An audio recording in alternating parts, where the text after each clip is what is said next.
Sore itu udara di luar tampak mendung. Di dalam rumah, suara mesin jahit mendominasi.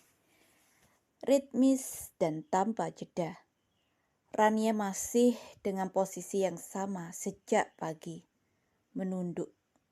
Jarum dan benang menari di atas kain.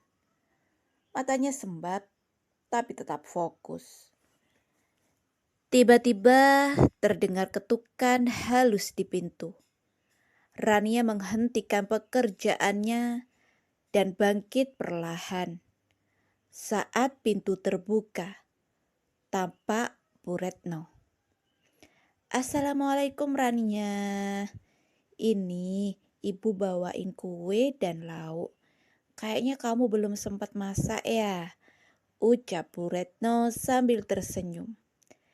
Tangannya menenteng 2 dus plastik. "Waalaikumsalam Bu. Aduh, makasih banyak. Masya Allah, ibu tahu aja. Rania memang belum sempat keluar dari tadi.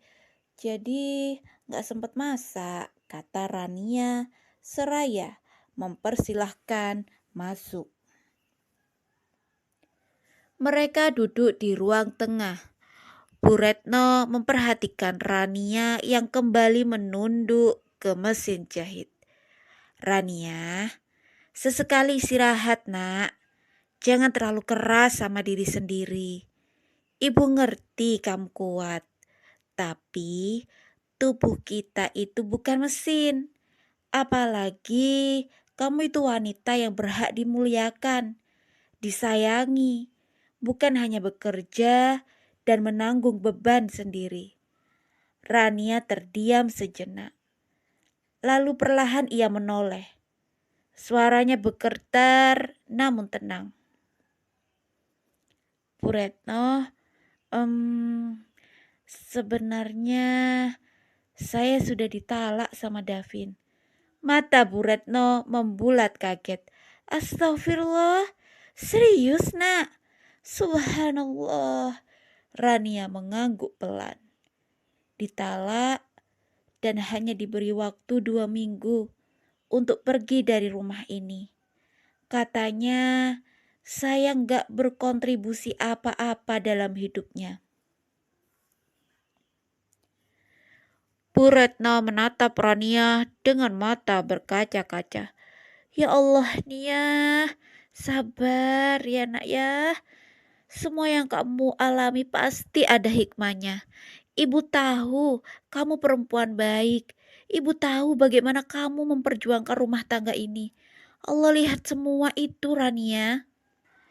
Rania menunduk. Air matanya menetes perlahan tanpa suara. Kalimat Bu Retno terasa seperti pelukan hangat di tengah dinginnya luka yang baru menganga. Ia menggenggam tangan wanita paruh baya itu dengan erat, mencoba menyerap kekuatan dari ketulusan hatinya. Bu Retno mengusap kepala Rania lembut. "Ibu pulang dulu ya, udah malam juga. Kalau butuh apa-apa, jangan sungkan nak.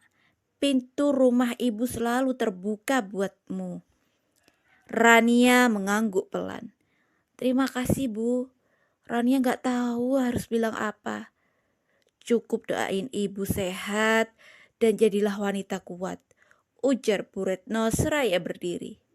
Sebelum benar-benar melangkah keluar, ia berbalik sejenak menatap Rania dengan penuh kasih.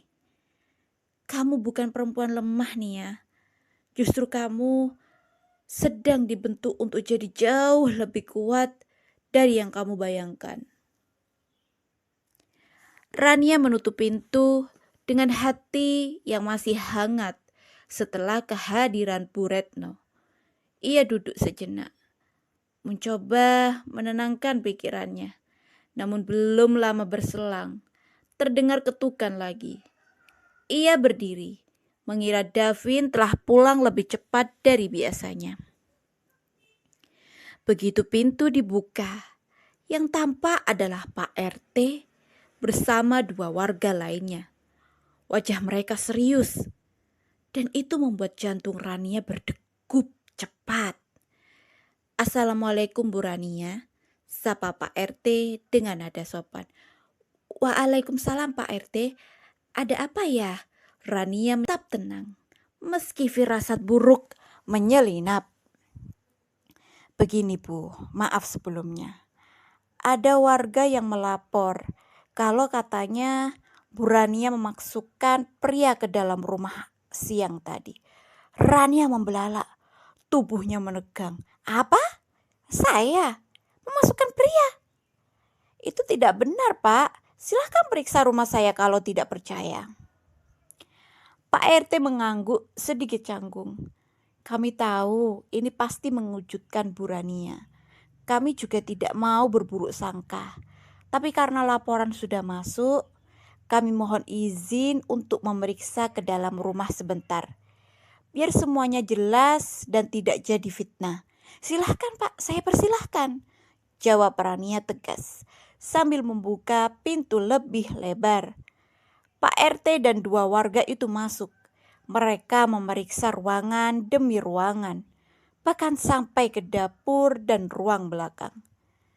Setelah beberapa menit, mereka kembali ke ruang tamu. Tidak ada siapa-siapa kan Pak? Rania bertanya tegas, masih berdiri tegak di tengah ruangan. Pak RT mengangguk.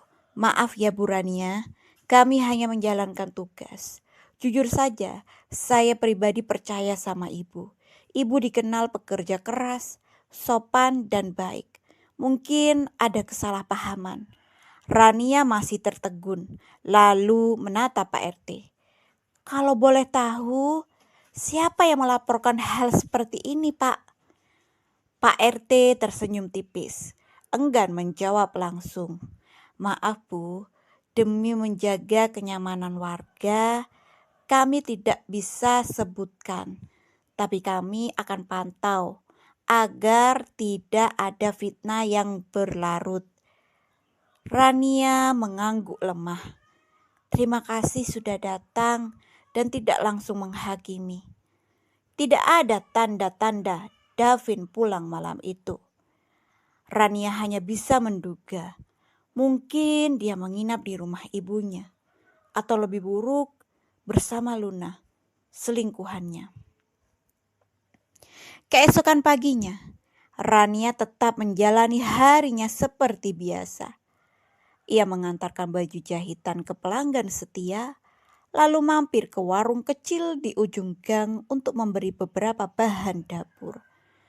Namun belum sempat memilih sayur. Beberapa ibu-ibu yang sedang duduk di bangku depan warung langsung menatapnya tajam.